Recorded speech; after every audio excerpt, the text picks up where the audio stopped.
tarde. Boa tarde. Sejam todos bem-vindos a essa casa de amor, a essa casa do caminho, que recebe a todos com o intuito do abraço, do consolo, através da orientação.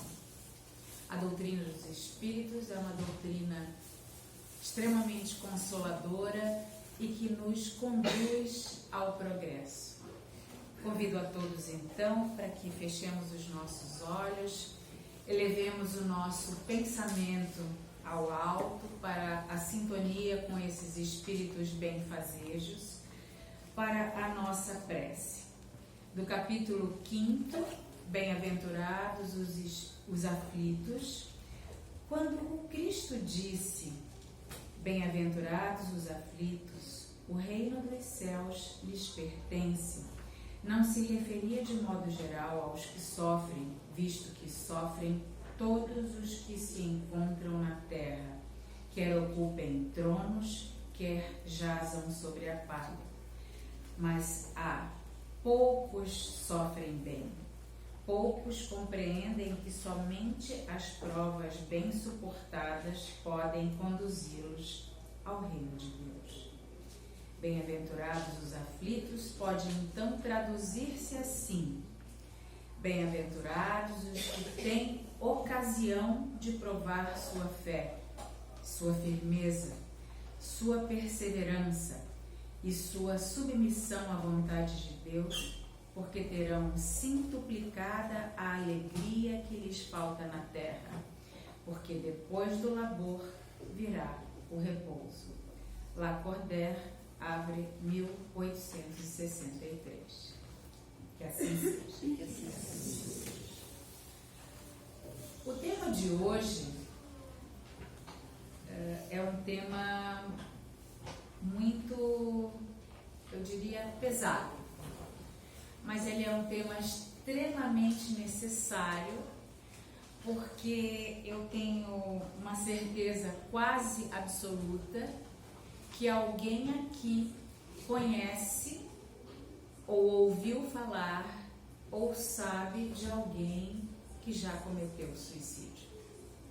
Nós aqui na nossa casa espírita já tivemos familiares de trabalhadores espíritas, já tivemos trabalhadores espíritas que cometeram suicídio. Então, é um tema que nós precisamos abordar de uma forma orientativa, de esclarecimentos, para que hoje nós saiamos daqui capacitados a trabalhar em prol da vida. E aí, por que tem que ser assim? Porque a vida é o nosso bem maior. A vida nos foi outorgada por Deus para que, vivenciando uma existência terrestre, terrena, nós possamos alcançar o progresso. E alcançando o progresso, nós nos tornamos melhores moralmente e vamos saber enfrentar as nossas vicissitudes de uma forma mais serena, com menos tristezas, porque seremos, como as palavras do Evangelho, mais submissos às vontades de Deus, mais resignados diante daquilo que nos é ofertado e ofertado por nossas escolhas, ofertados para nós, para que evoluamos naqueles quesitos que nós ainda estamos um pouco atrasados. Não, para quem está chegando hoje pela primeira vez, você não vai querer dizer que eu escolho os meus sofrimentos? Não, a gente escolhe as nossas situações educativas para nos melhorarmos e para refazermos caminhos outrora escolhidos de forma equivocada. Fica um jeito mais bonito de falar que a gente escolhe, né? Tudo que a gente passa.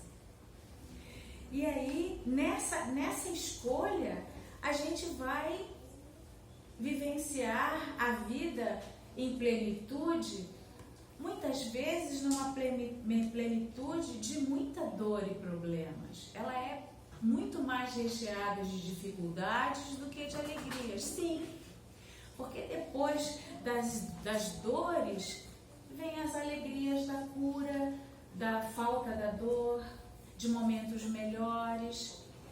Depois do desespero, a esperança nos preenche, a gente fica mais animado.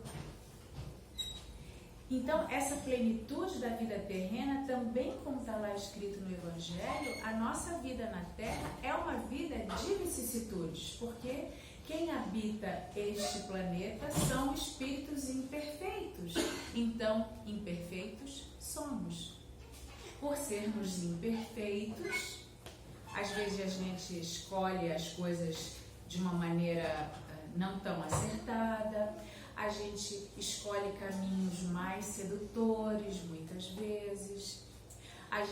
Esses caminhos são escolhidos muitas das vezes porque nós somos enredados pela orientação,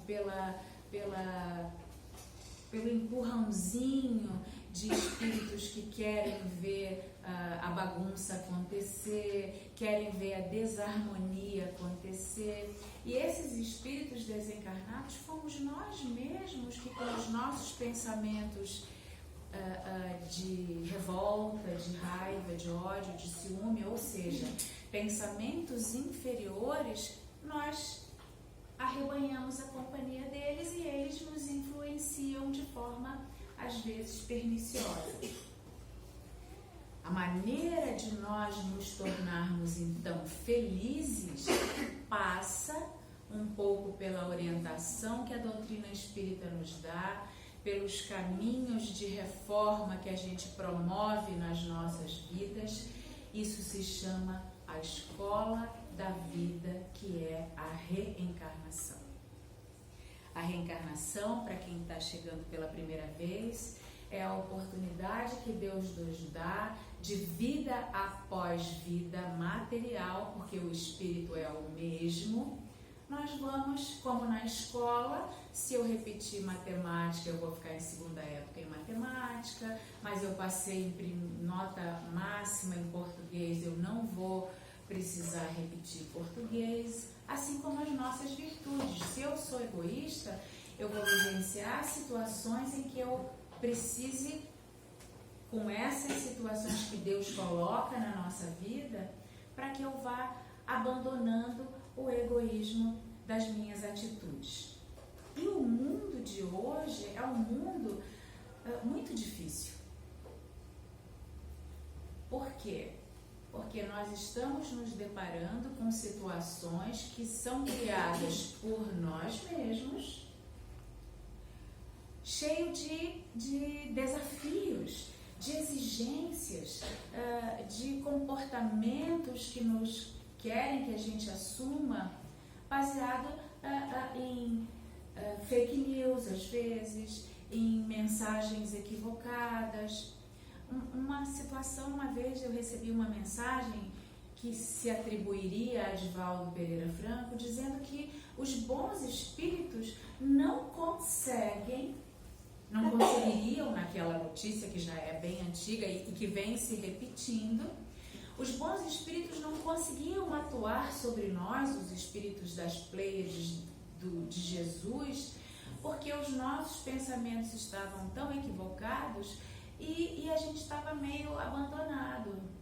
Vocês acham que Divaldo Pereira Franco, que é um espírito que veio para nos auxiliar através das suas obras, através da divulgação dos ensinamentos de Jesus, ele falaria uma coisa dessas? Claro que não.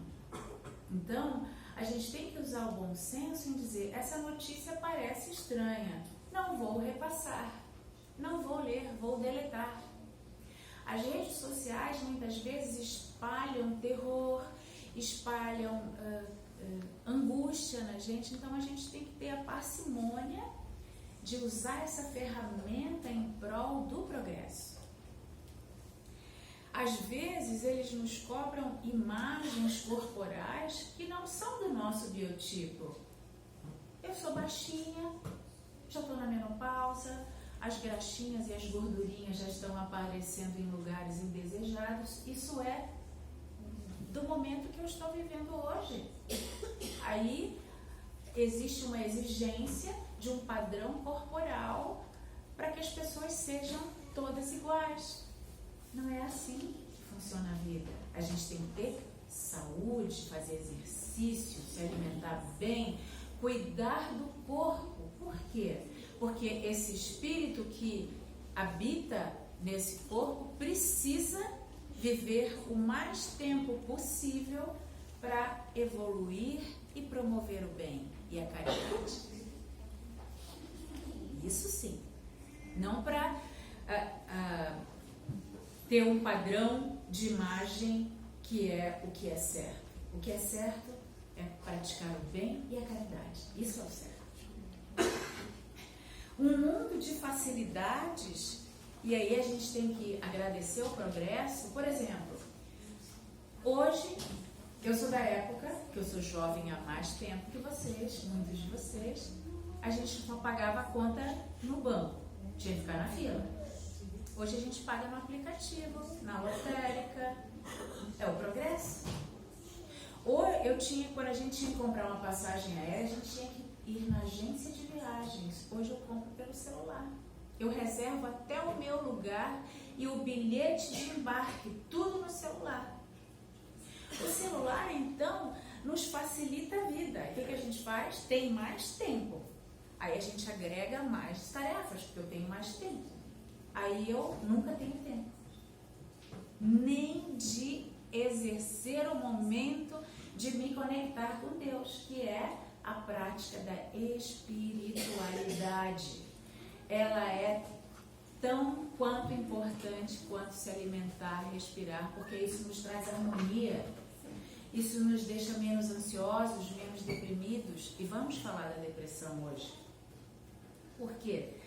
Porque nós passamos por momentos muito difíceis. Nós passamos por 3 anos por uma pandemia que mudou a nossa vida.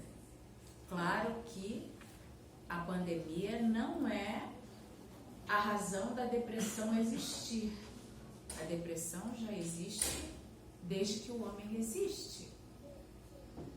Só que a pandemia acelerou as doenças de ordem de ansiedade, tristeza, depressão, as doenças psiquiátricas. A Organização Mundial da Saúde já nos informa que as doenças psiquiátricas aumentaram 25% as suas manifestações após a pandemia.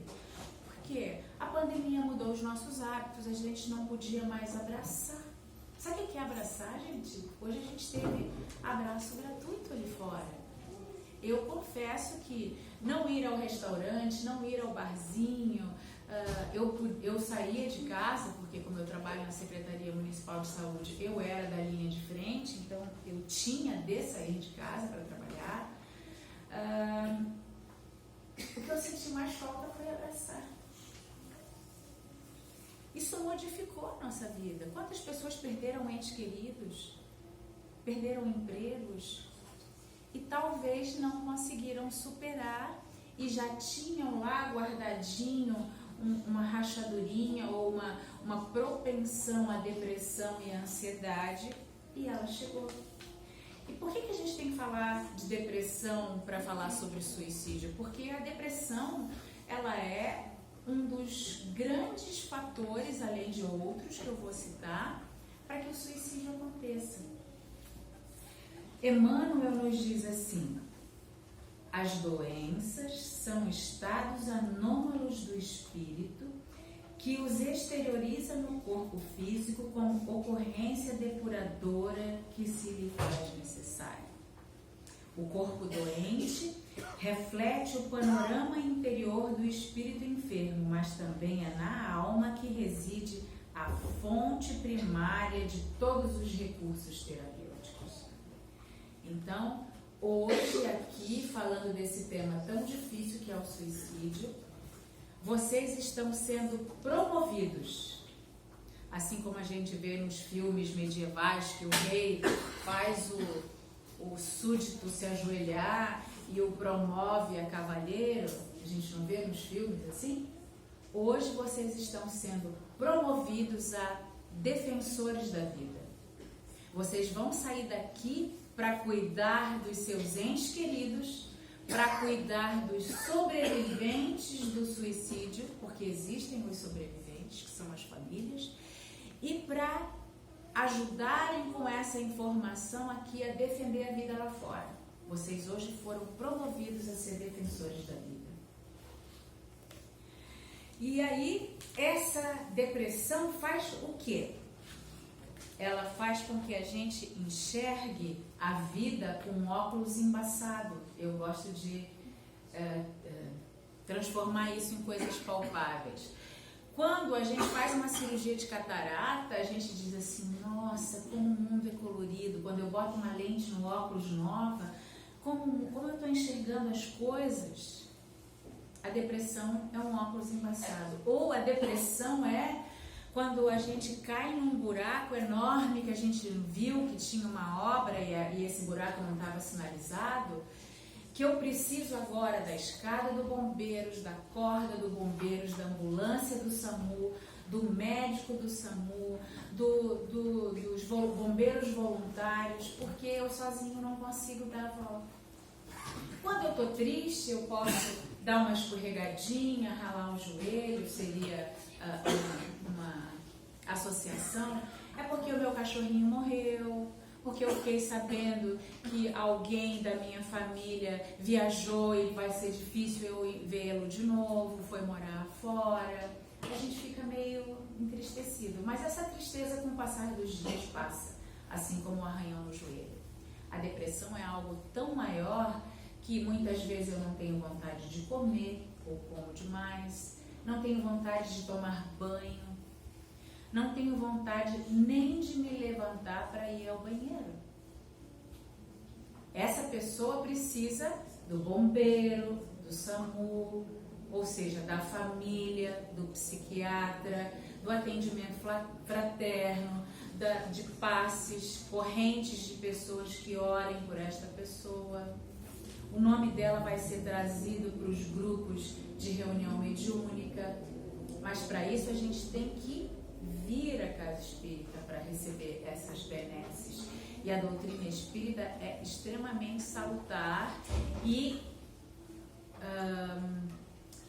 complementar, porque o tratamento médico e medicamentoso é o principal. Porque as minhas questões de humor, aos poucos, elas vão afetando as minhas células cerebrais, lá na área cerebral referente ao humor.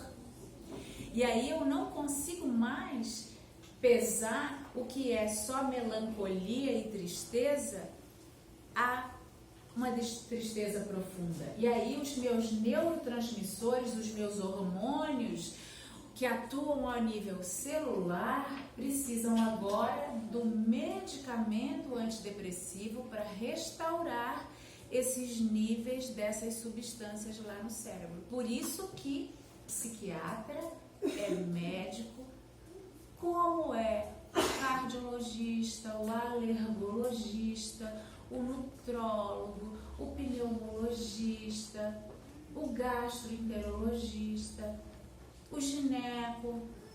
É médico igual, faz a mesma faculdade, só faz uma residência diferente. A doença ou o transtorno ou aquilo que nos altera o nosso estado mental é como se eu tivesse hipertensão e precise ir ao cardiologista. Nós não precisamos mais achar que só vai ao psiquiatra quem é louco. Não, vai ao psiquiatra quem tem algum transtorno mental. Quem de nós aqui não se viu em algum momento ansioso? Provavelmente todos aqui. Preocupados, não consegui dormir direito, pensando numa situação que eu tinha que resolver. Então a gente precisa abandonar essa questão de que o psiquiatra é médico de doido. Não, o psiquiatra é médico de gente que precisa, assim como as outras especialidades. Para vocês terem uma ideia como a depressão, a influência desses espíritos não tão queridos, que são convidados pelas nossas falas, pelos nossos pensamentos. A obsessão é uma via de mão dupla. Eu vou mostrar estatísticas para vocês só do ano de 2023, porque a gente tem um filtro na secretaria, no computador, na Secretaria Municipal de Saúde, que a gente coloca lá quantos acidentes de motocicleta foram atendidos pelo SAMU, quantos pacientes foram internados em UTI por causa de Covid. Essas estatísticas a gente coloca o filtro e sai o número de atendimentos. E aí eu pesquisei lá, pedi para a pessoa lá do computador para fazer uma estatística só de 2023. Então, não é ontem, é até o dia 18, porque eu puxei isso no dia 18, tá? Esse dado chegou até mim dia 18. Na faixa etária das doenças psiquiátricas, sejam elas tentativa de intoxicação por medicamentos ou venenos, tentativa de suicídio por trauma, enforcamento, se atirar de um prédio, os suicídios que foram consumados, porque muitos tentam e não conseguem, a família chega a tempo. De 7 a 14 anos foram 18. De 15 a 20 anos foram 47. De tudo isso misturado, tá? De 21 a 40 anos foram 185. De 41 a 60 anos foram 23. De 61 a 79 foram 14. Aí, desculpa, isso é 2022. 2023 foram de 21 a 40 anos 52, de 41 a 60 foram 32 e de 61 a 79 foram 6. Então, os idosos de 80 anos também tentam, as crianças de 7 anos também tentam.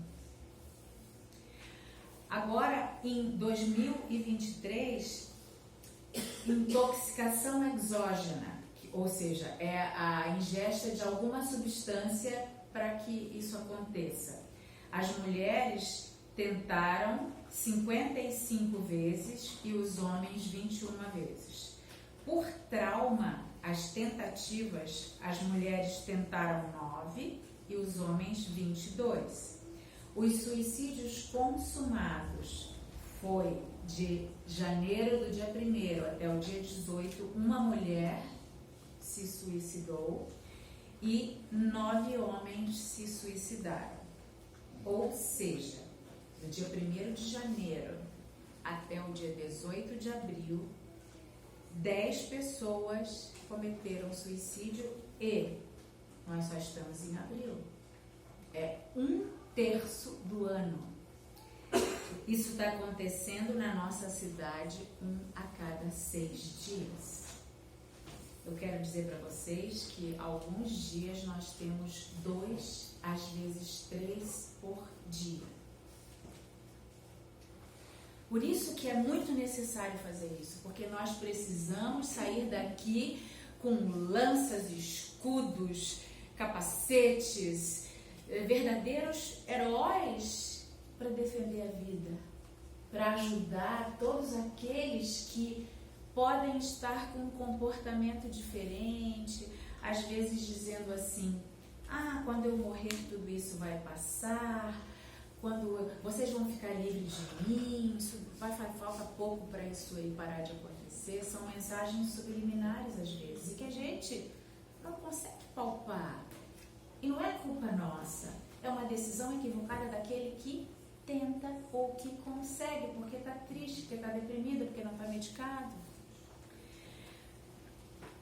Richard Simonetti, que é um desses livrinhos que está ali na frente, diz assim: o suicídio seria a solução se a nossa vida começasse no nascimento e terminasse no túmulo. Mas não, a gente continua nascendo, renascendo, e as nossas tristezas, elas só vão acabar quando a gente trabalhar aquelas dificuldades. quando eu deixar de usar drogas, quando eu deixar de não buscar a espiritualidade, porque os fatores predisponentes ao suicídio é uso de drogas, uso de álcool, tentativa de suicídio prévio na família, tentativas prévias por eu mesma. O desencarne de um ente querido que faz eu não ter mais sentido nessa vida, não ver mais sentido na vida. É um desastre financeiro ou amoroso. Meu marido se separou de mim, aquilo me causou tanta dor que eu quero morrer, eu não quero mais viver. Mas quem disse que pela frente não tem uma atividade ou um trabalho que vai me trazer uma alegria tão grande, não igual ao casamento, mas que vai me trazer uma alegria tão grande que vai me catapultar em termos de progresso. Adoro essa palavra, catapultar. Vocês já ouviram me falar várias vezes, né? Vai me jogar muito longe adiante no progresso e eu vou me sentir feliz e não vou mais pensar em suicídio. No capítulo 5º, que também é o capítulo dos bem-aventurados aflitos, a incredulidade, a simples dúvida sobre o futuro, as ideias materialistas, numa palavra, são os maiores incitantes ao suicídio que ocasionam a covardia moral. Por isso que nós precisamos dos nossos templos religiosos. A gente precisa não só o momento em que a gente faz a nossa oração quando a gente acorda, quando a gente vai dormir, agradecendo a nossa noite de sono. Eu sou uma pessoa muito friorenta, eu agradeço todas as noites o meu edredom e o meu cobertor, porque eu penso sempre nas pessoas que estão dormindo nas calçadas. Parei de reclamar do frio. Eu reclamava todo dia do inverno. Agora eu digo, eu não curto muito frio, porque eu penso em quem está na calçada. O suicida, quando chega no plano espiritual, ele tem um grande desapontamento porque ele viu que ele não morreu. O sofrimento dele só aumentou. Eu posso produzir danos para o perispírito que vão refletir na minha encarnação futura. Danos para a família que fica, que são sobreviventes. As estatísticas da Organização Mundial da Saúde nos falam que de 10 pessoas próximas a um suicida, 5 não conseguem mais tocar a vida. E alguns suicidam-se também. O suicídio não é uma programação reencarnatória. Deus não nos cria ou não nos oportuniza a reencarnação para a gente cometer suicídio. Isso é uma escolha nossa. A gente pensa que suicídio é só atentar contra a vida de uma forma imediatista, um tiro, se atirar na frente de um trem, alguma coisa assim. Não. O tabagismo, a bebida, dirigir alcoolizado sem respeitar as leis de trânsito, os nossos desequilíbrios emocionais, a tirania, a avareza, também são formas de suicídio que a gente precisa trabalhar. Por isso, então, para finalizar, que a doutrina dos espíritos, ela nos promove a oração, o evangelho no lar, os pensamentos de orar e vigiar, de altruísmo, de fé, de confiar nos desígnios divinos, de sermos submissos à sua vontade. Ah, mas está difícil, pai. Vamos lá na casa espírita reabastecer a nossa fé. Nós temos abençoadas oportunidades concedidas por Deus em favor do nosso crescimento como espíritos imortais. Temos agora, porque fomos promovidos, a defender a vida e esses espíritos encarnados que estão em sofrimento, pois a melhor saída é a vida. Eu quero passar para vocês a foto desses livros maiores aqui. Deixa eu apagar aqui para vocês verem melhor. Deixa eu ver se ele vai passar, né? Assim.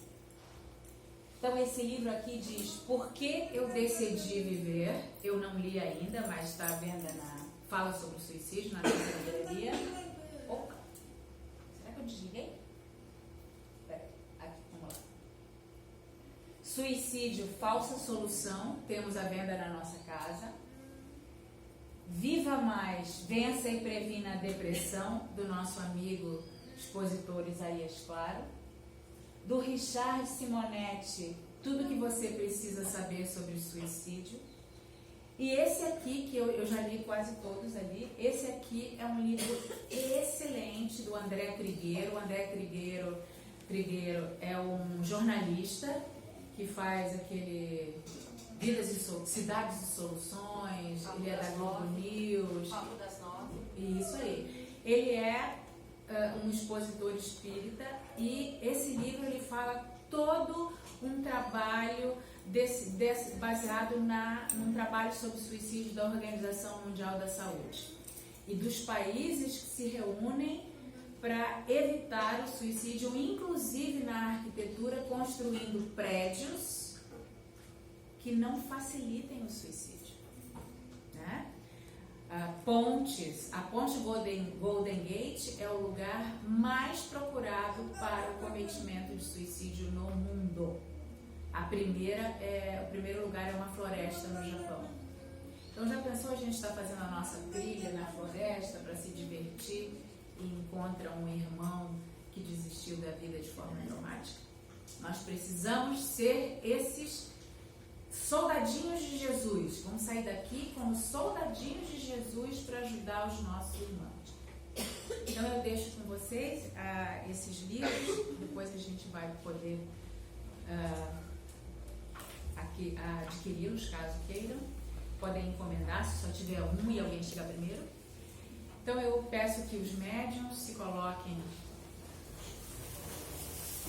nos seus lugares para que a gente realize a atividade da oferta de fluidos, uma maneira que a gente não está tão acostumado, mas com a certeza de que todos aqui estão a receber as energias que cada um veio buscar.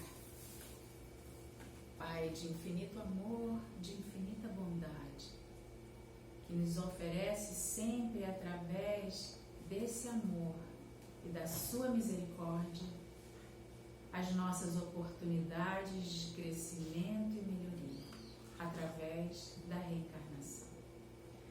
Agradecemos ao Mestre querido, nosso irmão Jesus de todas as horas, governador solar do nosso planeta, que envia caravaneiros e benfeitores para nos auxiliar a cada dia.